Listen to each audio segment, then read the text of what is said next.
Dear sisters, brothers, and beloved soulmates, I am Ramon Krishna Vadapalli, the owner of this channel, dedicated to promoting a moral and spiritual society worldwide.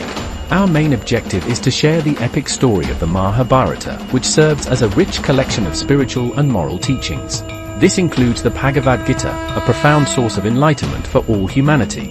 I kindly ask all viewers to subscribe, like, and share this channel to support our mission. The Mahabharata comprises a total of 589 stories, each contributing to our understanding of life and spirituality. Please subscribe and share and support me for more likewise. Thank you. Yours, Vadapalli Ramon Krishna, ancient yoga trainer.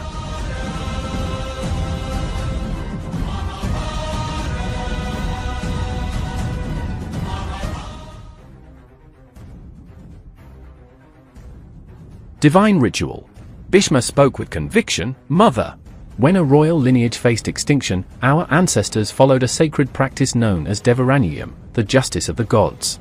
It is said that when Parashurama nearly wiped out the Kshatriya race, some Brahmins, with the permission of Kshatriya elders, upheld Dharma by blessing royal families with heirs. This was considered divine justice. Not only in times of crisis, but even otherwise, many kings have followed this practice. For instance, when King Bali was distressed over having no offspring, a noble Brahmin named Dugar blessed his wife Sudeshna, and thus, their son Angaraja was born, ensuring the continuity of their lineage. Mother, you have urged me to seek a solution for the survival of our dynasty, and so I have shared this knowledge with you. But I cannot break my vow. If you approve of Devaranyam, then let a suitable Brahmin be called upon for this sacred duty. Satyavati remained silent for a long time, deep in thought. Bhima, recognizing her serious contemplation, waited patiently for her decision. After some time, Satyavati spoke softly. Ganga's son, the upholder of Dharma, I must now reveal a great secret to you. Listen with a pure heart. Many years before I met your father, when I was rowing a boat across the Yamuna, a sage saw me and was overcome with desire. Despite my resistance, he insisted that fate had destined that moment. However, he blessed me so that my virginity would remain intact. My body, which once carried the scent of fish, was transformed by his divine boon into one that emitted a heavenly fragrance. That is why I was later called Gandhavati and Yojana Gandhi. That sage, after winning my consent under my conditions, spent time with me, and soon after, I conceived through Sajogarbha, instant conception. Before my very eyes, the child grew to the age of 12 within moments. Before leaving, he bowed to me and promised that whenever I needed him, I only had to remember him, and he would appear before me. My virginity remained untouched by his blessing, and even my father never questioned my absence or the change in my scent. His words about my transformation kept echoing in my mind. Now, instead of calling upon an unknown Brahmin as per Devaranyam, I wonder, would it not be better to summon my own son, the son of that great sage? Since he is born of my womb, the lineage will remain pure. When you speak of divine justice, I merely present this as an alternative. You must decide, she said, lowering her gaze. Bhima, absorbing every word, looked at her with even greater reverence. Mother, your idea is noble. Who is this sage? What is the name of your son? If I am to seek him, I must know, he asked. Satyavati answered, the sage was Parashara. The son who was born from him is known today as Vedavyasa. His other name is Krishna Dwaipayana. Hearing these sacred names, Bhima was overwhelmed with joy. He immediately prostrated before Satyavati and said, Mother, because of you, our lineage remains unstained. Just as my mother Ganga is pure, so too are you. Who could be more fitting for this duty than your own son, the great Vedavyasa? Call upon him, Mother. With his divine presence, the Bharata lineage shall flourish once more. With great reverence, he prayed for some time, urging Satyavati to summon her son. Vyasa performing the divine ritual. As soon as Bhima expressed his acceptance, Satyavati summoned Vyasa, and he immediately appeared before his mother. Bowing respectfully, he greeted her and then acknowledged Bhima, who, adhering to etiquette, quietly left the chamber. Once they were alone, Satyavati explained the purpose of her summons. She pleaded, My son, grant children to these royal widows who are in distress and longing for heirs. The dynasty must continue. Remembering his lineage from Vasishtha, Shakti, and Parashara, Krishna Dwaipayana agreed to her request. However, the Queen Mother remained deeply anxious about what was to come. That very night, Satyavati prepared her eldest daughter-in-law, Ambika, adorning her in the finest garments and jewelry, and sent her to Vyasa. However, in the dim glow of the temple chamber, Ambika was startled by Vyasa's fierce and ascetic appearance, his intense, piercing eyes radiating an unsettling energy, his half-clad form exuding a daunting presence, his long, matted locks resembling a burning flame, his elongated ears, and his formidable, knee-length arms. Overcome with fear, she shut her eyes tightly, unable to look at him, and kept them closed until Vyasa had left the room. The next morning, Vyasa returned to Satyavati and informed her, "Mother, a grandson of immense power and strength will be born, but due to his mother's reaction, he will be blind."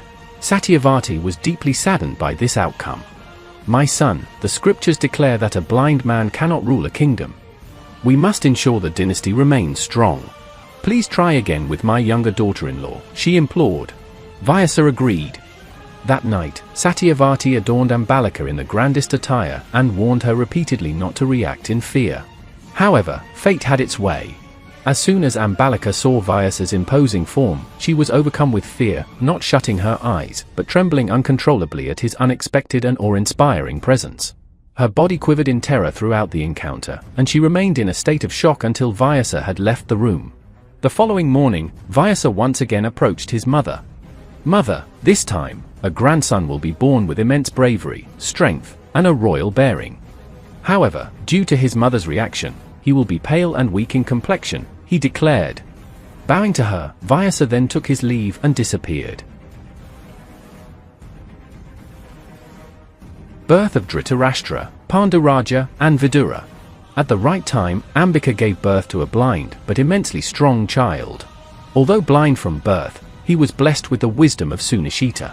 Some time later, Ambalika gave birth to a son with white hair, as radiant as the moon. Shantanu performed the birth rituals for the children. The blind child was named Dhritarashtra, and the pale-skinned boy was named Pandavas. As the days passed, Satyavati remained unsatisfied, as her eldest grandson was blind and the second suffered from a skin disease. Unable to let go of her concerns, she once again summoned Vyasa.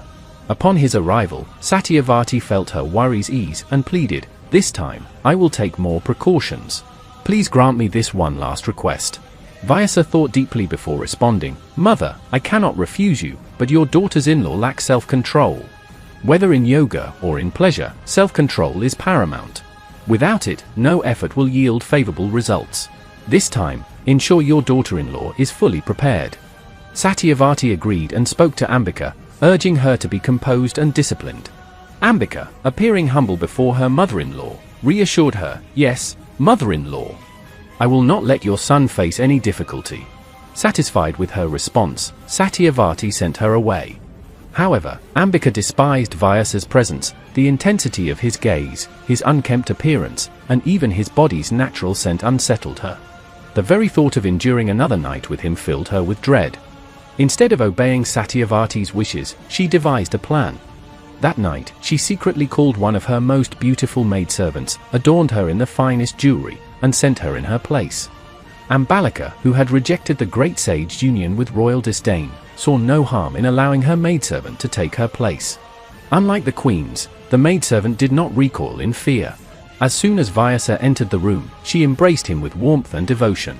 She looked into his eyes, held his hands, and intertwined her limbs with his, whispering the sacred Vedic mantra, Angadayangat Sambasi. She surrendered to him completely, without hesitation or fear, and served him with unwavering dedication throughout the night. As Vyasa crossed the threshold to leave, she stood by the doorway, her eyes filled with longing, unable to bear the separation. She pleaded, "Oh, great man! The night has just passed, will it be dark again? May I have another night like this, serving you, my lord? I have not faltered, I have done my duty. Are you truly leaving? Have I satisfied you, my beloved?" She looked at him with eyes full of devotion, her heart still reaching out to him. Vyasa left with a smile and met his mother. "Mother, your eldest daughter-in-law deceived you and sent her maidservant in her place. However, I found her worthy, and I accepted her. A great man is about to be born, a hero, a virtuous and wise man, an embodiment of Dharma itself. Do not neglect this child. He will possess the intellect of Jupiter, the righteousness of Dharma, and the strength of Yama. He will be unmatched in wisdom and integrity. But, mother, do not call me again for this divine duty. It is not right to ask for more than 3. With these words, Vyasa left, his voice tinged with finality. In due time, from the womb of that maidservant, a noble soul was born, Vidura, the embodiment of Dharma. Half of Yama himself had incarnated in this Shudra womb. Upon hearing this, the astonished Janamejaya turned to Vaishampayana and asked, how did the goddess of Dharma come to be born in the womb of a maidservant? What was the karma behind this fate? Tell me the story of Yama's curse. Vaishampayana then began narrating the tale of Yama's past and the curse that had led to this extraordinary birth.